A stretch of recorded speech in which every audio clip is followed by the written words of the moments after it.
갈라디아서 2장 6절에서 10절 이방인의 사도 바울입니다. 유력하다는 이들 중에 본래 어떤 이들이든지 내게 상관이 없으며 하나님은 사람을 외모로 취하지 아니하시나니 저 유력한 이들은 내게 의무를 더하여 준 것이 없고 도리어 그들은 내가 무할례자에게 복음 전함을 맡은 것이 베드로가 할례자에게 맡음과 같은 것을 보았고 베드로에게 역사하사 그를 할례자의 사도로 삼으시니가 또한 내게 역사하사 나를 이방인의 사도로 삼으셨느니라. 또 기둥같이 여기는 야고보와 게바와 요한도 내게 주신 은혜를 알므로 나와 바나바에게 친교의 악수를 하였으니 우리는 이방인에게로 그들은 할례자에게로 가게 하려 함이라. 다만 우리에게 가난한 자들을 기억하도록 부탁하였으니 이것은 나도 본래부터 힘써 행하여 왔노라. 아멘. 오늘 주제는 바울을 이방인의 사도로 삼으신 하나님, 그리고 특별히 바울에게 가난한 자들을 부탁하신 하나님, 이 부분에 대해서 나누겠습니다. 6절에서 8절 보니까 유력하다는 이들 중에 그랬어요. 유력하다는 것은 유명하다 이런 뜻인데 베드로, 요한, 야고보 등 사도와 교회 지도자들을 말하는 것입니다. 그들이 유명하기는 해도 바울이 사도가 된 것과는 아무런 상관이 없습니다. 바울은 주님을 대적했던 자기의 외모, 행위를 보지 않으시고 자기에게 유명한 이들과 같은 사도직을 주신 하나님께 감사할 뿐입니다. 바울이 무할례자인 이방인에게 복음을 전하는 일은 하나님이 맡기신 것이지 저 유력한 자들이 바울에게 맡긴 것이 아닙니다. 저 유명한 이들은 하나님께서 바울을 통해 역사하시는 것을 보고 있을 뿐이지 바울이 하는 일에 조금도 관여한 일이 없습니다. 베드로에게 역사하셔서 베드로를 할례자의 사도로 삼으신 하나님께서 바울에게도 역사하셔서 바울을 이방인의 사도로 삼으신 것입니다. 하나님은 믿음과 재능에 따라 직분을 맡기십니다. 자, 예로 들면 베드로와 바울을 보겠습니다. 베드로는 유대인으로서 갈릴리 출신의 어부입니다. 예수님과 3년간 동행하였습니다. 그 외에는 우리가 뚜렷하게 알 것이 없습니다. 이러한 베드로는 유대인에게 복음을 전하는 그런 사도가 되었습니다. 반면 바울은 유대인이지만 이방 땅 길리기아 다소 출신으로 당시 최고의 학부인 가말리알 문화에서 높은 학문, 율법, 철학, 문학 등을 수학한 인재인데다가 로마 시민권을 가지고 있었습니다. 기록에 의하면 바울은 여러 나라 말을 할 수 있었다고 합니다. 하나님이 베드로를 이방인의 사도로 세우실 수 있겠습니까? 바울이야말로 이방인의 사도로 세우기에 적합한 그릇이 아니겠습니까? 바울을 이방인의 사도로 삼으시겠다는 것은 하나님이 바울을 부르실 때부터 갖고 계셨던 계획이었습니다. 사도행전 9장 15절 16절 주께서 아나니아에게 이르시되 가라, 이 사람은 내 이름을 이방인과 임금들과 이스라엘 자손들에게 전하기 위하여 택한 나의 그릇이라. 그가 내 이름을 위하여 얼마나 고난을 받아야 할 것을 내가 그에게 보이리라 하시니. 아멘. 하나님이 주님이 사울을 만날 때 장면입니다. 눈이 멀었죠. 그때 아나니아 선지자에게 하나님께서 명령하는 겁니다. 가라. 이 사람은 내가 내 이름을 위해서 이방인과 임금들과 이스라엘 자손들에게, 이방인이 제일 앞에 나오죠. 전하기 위해서 택한 나의 그릇이라 그랬습니다. 하나님이 이방인의 사도로 택하신 그릇이 바울입니다. 바울도 자신이 이방인의 사도가 된 것을 영광스럽게 여겼습니다. 로마서 1장 13절. 내가 이방인인 너희에게 말하노라. 내가 이방인의 사도인 만큼 내 직분을 영광스럽게 여기노니. 아멘. 영광스럽게 여겼습니다. 자, 한번 적용해 볼게요. 할례인의 사도 베드로와 이방인의 사도 바울의 직분을 우리가 비교할 수 있나요? 세상적인 학문적인 어떤 이런 부분에서 베드로가 조금 떨어지고 바울이 그런 부분에서 조금 높다 그래가지고 바울의 직분이 더 높은가요? 그렇지 않죠. 하나님이 주신 모든 직분은 차등이 없어요. 모두가 다 영광스러운 것입니다. 여러분들이 받은 직분이 무엇입니까? 진정 영광스럽게 여기시나요? 어떤 분은 직분을 목사님에게 받은 것인지 하나님께 받은 것인지 잘 모르겠다고 합니다. 그러나 교회의 모든 직분은 하나님께서 목회자를 통해서 주신 겁니다. 목사 개인적으로 준 게 아닙니다. 만일 여러분들이 이거는 하나님이 주신 게 아니라 목사님이 주셨어 이렇게 생각한다면 목사의 종이 되어서 목사님에게 충성하세요. 그러나 하나님이 주셔서 하나님께 받았다고 믿으면 하나님의 종이 되어서 하나님께 충성하시면 됩니다. 9절에서 10절 말씀을 보니까 기둥같이 여기는 야고보 이런 말이 나옵니다. 특별히 야고보를 기둥같이 여긴다 이렇게 말하고 있습니다. 당시 야고보는 예루살렘 교회의 그 책임자였습니다. 예루살렘 교회 지도자. 그러니까 당연히 예루살렘 공회의 의장입니다. 게바, 베드로와 요한은 예수님의 사도 중에서도 유명한 사도들입니다. 자, 이들이 벌이는 사건 하나를 보겠습니다. 사도행전 15장에 보면 예루살렘 공회가 열리는데 그 주제가 뭐냐면 이방인에 관한 문제입니다. 이방인에 관한 문제로 설전이 벌어집니다. 바리새파도 말하고 베드로도 말하고 바나바와 바울도 말하고 이 모든 결론을 야고보가 정리해주는 사건이 나옵니다. 한번 잘 보겠습니다. 자, 바리새파가 이렇게 말합니다. 사도행전 15장 5절. 바리새파 중에 어떤 믿는 사람들이 일어나 말하되 이방인에게 할례를 행하고 모세의 율법을 지키라 명하는 것이 마땅하다 하니라. 아멘. 자, 보세요.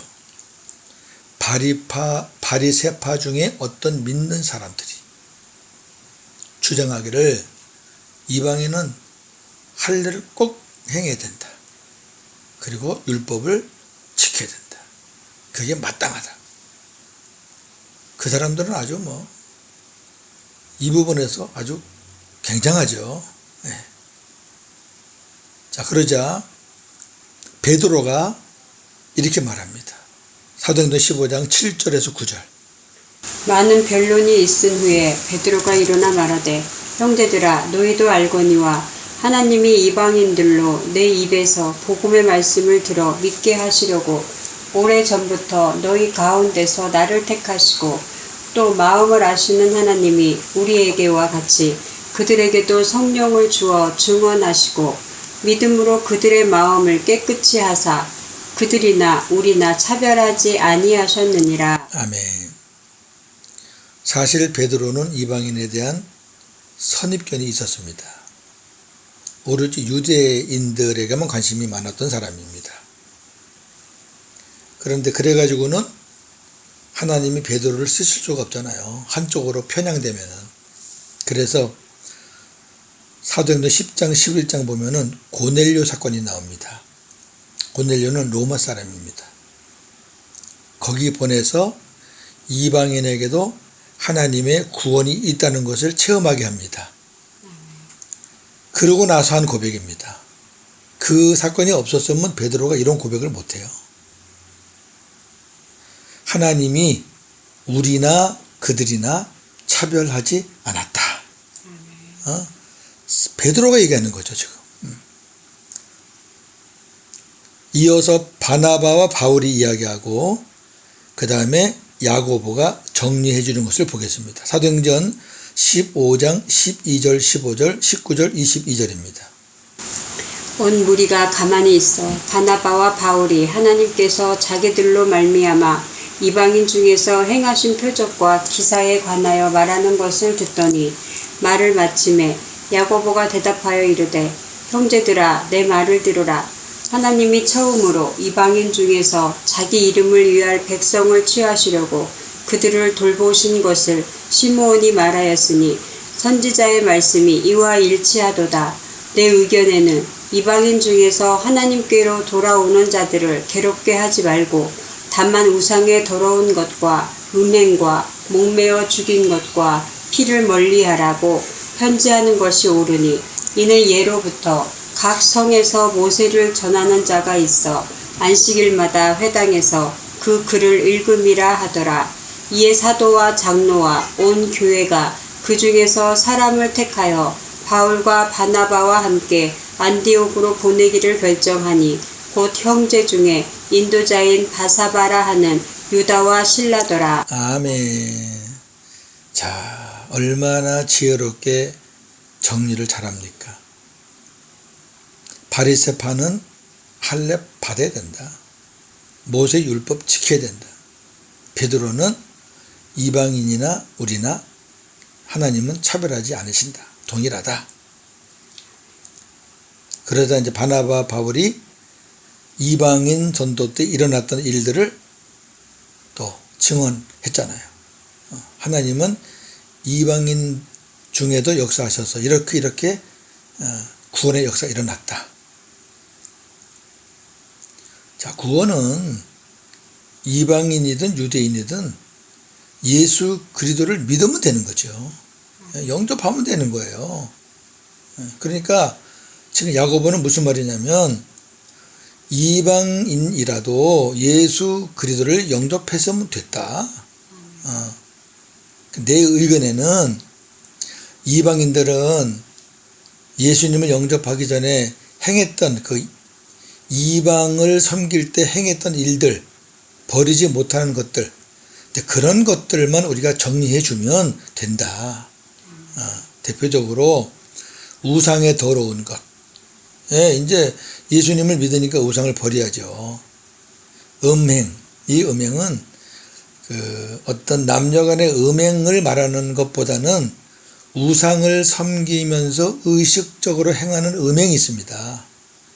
그런 우상의 어떤 우상 숭배의 음행들, 그걸 얘기하는 거거든요. 그거. 그 다음에 목매어 죽인 것. 그 다음에 피를 멀리하라고 가르치면 된다. 믿음이 있으니까 이제 믿음의 행위를 바르게 하라고 가르치면 된다. 이렇게 하니까 사도와 장로와 온 교회가 다 인정했습니다. 이 사건이거든요. 자, 바리새파 사람들과 베드로와 바나바와 바울의 의견을 다 들은 야고보는 지혜롭게 자신의 의견을 내므로 초대교회의 큰 이슈였던 이방인의 문제가 정리가 됩니다. 멋있죠? 그래서 오늘 이 바울이 기둥같이 여기는 야고보라 이렇게 말했습니다. 적용을 한번 해볼까요? 우리도 어떤 중요한 결정을 함에 있어서 다른 사람들의 의견을 많이 경청하는 것이 매우 중요합니다. 이게 참 중요합니다. 오늘 본문을 참고하셔서 반대하는 사람 말도 들어보고 찬성하는 사람 말도 들어보고 그렇게 해서 정리해 나가는 것이 지혜로운 거죠. 예. 이 사건은 사도행전에서 굉장히 중요한 터닝 포인트가 되는 사건입니다. 이방인의 문제가 아주 골치 아팠거든요.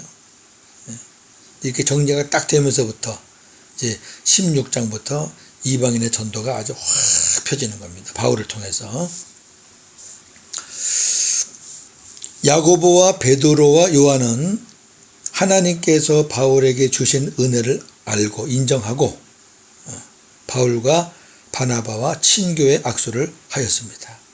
그리고 복음을 전하기 위해 야고보와 게바와 요한은 할례자에게로, 유대인에게로, 바울과 바나바는 이방인에게로 떠났습니다. 야고보와 베드로와 요한이 바울과 바나바를 인정함으로 복음의 일을 함께 할 수 있게 되었습니다. 어찌 보면 먼저 된 사람들이 나중된 사람들을 받아준 겁니다. 자, 우리 적용해 볼까요? 우리의 가정에서, 우리의 교회에서, 또 우리의 사회생활 하면서 윗사람이 아랫사람에게 먼저 악수를 청하면 얼마나 좋을까요? 자, 마지막으로 이제 10절에 보니까 하나님은 바울에게 가난한 자들을 기억하도록 부탁하셨습니다. 예루살렘 교회는 세계 모든 교회의 모체입니다. 어머니와 같은 교회죠. 왜? 첫 교회고 모든 이방 교회들이 예루살렘 교회에서 파송된 그런 복음 전도자들이 세운 교회들이기 때문에 모든 교회의 모체입니다. 자, 어떻게 해서 예루살렘에서 복음 전도자들이 나가게 되었는지 사도행전 8장 1절. 그날에 예루살렘에 있는 교회에 큰 박해가 있어 사도 외에는 다 유대와 사마리아 모든 땅으로 흩어지니라. 아멘. 그래요. 교회가 생기고 성령이 강림하고 너무 좋잖아요. 서로 나누고 사랑하고 예배하고 너무 좋은 거예요. 떠나려고 하질 않아요. 3천, 5천 모여서. 하나님의 의도는 그게 아니잖아요. 성령의 강림으로 인해서 성령의 은혜를 받은 복음 전도자들이 이제 흩어져서 세계에 나가 복음을 전하라는 거죠. 땅끝까지. 안 나가잖아요. 하나님이 스데반을 순교시킵니다. 그런 일들을 계기로 이제 흩어지는 거죠. 왜? 아이고 여기 있어도 죽고 그러니 차라리 나가자. 그런데 큰 흉년으로 인해 유대와 예루살렘 교회가 어려움을 당하게 됩니다. 그래서 이방 교회들이 유대와 예루살렘 교회의 형제들을 돕게 되는데 하나님은 이 일을 사울과 바나바에게 맡기십니다. 사도행전 11장 27절에서 30절. 그때의 선지자들이 예루살렘에서 안디옥에 이르니 그 중에 아가보라 하는 한 사람이 일어나 성령으로 말하되 천하에 큰 흉년이 들리라 하더니 글라우디오 때에 그렇게 되니라. 제자들이 각각 그 힘대로 유대에 사는 형제들에게 부조를 보내기로 작정하고 이를 실행하여 바나바와 사울의 손으로 장로들에게 보내니라. 아멘. 예, 바나바와 사울의 손으로 장로들에게 보내니라. 그러니까 하나님은 미리 이러한 일들이 일어날 것을 알아요. 예, 예루살렘 교회에 핍박이 있고 어려움이 올 거라는 걸 알아요. 그런 어간에 이렇게 또 큰 흉년까지 생기니까 이 중요한 일을 바나바와 바울의 손에 맡기는데 왜 이렇게 해야 되느냐? 이방 교회는 예루살렘 교회의 영적으로 빚진 자들입니다. 그렇죠.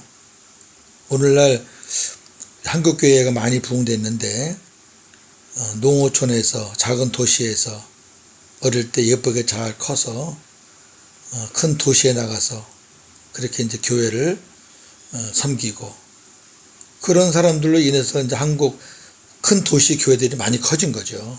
어찌 보면은 도시 교회는 그런 농어촌 교회의 빚진 교회입니다. 그러니까 또 돕기도 하고 역으로 선교하기도 하고 그러는 거죠. 그러니까 바울은 이방인의 사도니까 항상 예루살렘 교회의 빚진 자의 마음을 갖고 사역을 했던 사람입니다. 그래서 이런 기회가 되니까 바울 스스로도 해야 된다. 또 가는 교회마다 우리 힘을 합쳐서 돕자. 우리 고린도전서 공부할 때도 했고, 또 데살로니가 전후서 공부할 때도 했고, 로마서도 한번 보겠습니다. 로마서 15장 25절 27절. 그러나 이제는 내가 성도를 섬기는 일로 예루살렘에 가노니 이는 마게도냐와 아가야 사람들이 예루살렘 성도 중 가난한 자들을 위하여 기쁘게 얼마를 연보하였음이라. 저희가 기뻐서 하였거니와 또한 저희는 그들에게 빚진 자니 만일 이방인들이 그들의 영적인 것을 나누어 가졌으면 육적인 것으로 그들을 섬기는 것이 마땅하니라. 아멘. 예. 고린도전서 9장에 보면은 이런 말씀도 있죠. 성도들은 목회자에게 영적인 것을 공급받았으니까 성도들은 목회자들의 육적인 것을 섬기는 것이 마땅하다. 같은 원리입니다. 다. 자, 정리합니다. 하나님은 우리들에게 직분을 맡기셨습니다. 우리는 새 언약의 복음의 일꾼들입니다. 바울이 하나님께 받은 직분을 어떻게 수행하였는가를 깊이 묵상하면서 우리도 나에게 주신 직분에 최선을 다했으면 좋겠습니다. 또 한 가지, 우리는 복음의 빚진 자들입니다. 누구에겐가 우리는 빚을 진 자들입니다. 물론 근본은 하나님의 은혜지만 이 빚을 갚는 길은 천국 복음을 전해서 생명을 낳는 것입니다. 저도 누구에겐가 천국 복음을 듣고 이 복음을 깨닫고 이렇게 새 언약의 일꾼이 됐으니 저도 이제 다른 사람들에게 천국 복음을 전해야 되겠죠. 그리고 빚진 자의 심정으로 약한 자들을 섬기는 것입니다. 오늘도 복음으로 승리하시는 저와 여러분 되기를 주님의 이름으로 축원합니다. 아멘. 하나님, 참으로 감사합니다. 베드로는 할례자의 사도로, 바울은 이방인의 사도로 삼으셨습니다. 베드로는 할례자들을 위해서 생명을 바쳤고 바울은 이방인들을 위해서 생명을 바쳤습니다. 우리도 동일한 새 언약의 복음의 일꾼들입니다. 우리는 무엇을 위해서 생명을 바쳐야 하겠습니까? 과연 하나님이 우리에게 주신 그 직분을 영광스럽게 생각하고 있습니까?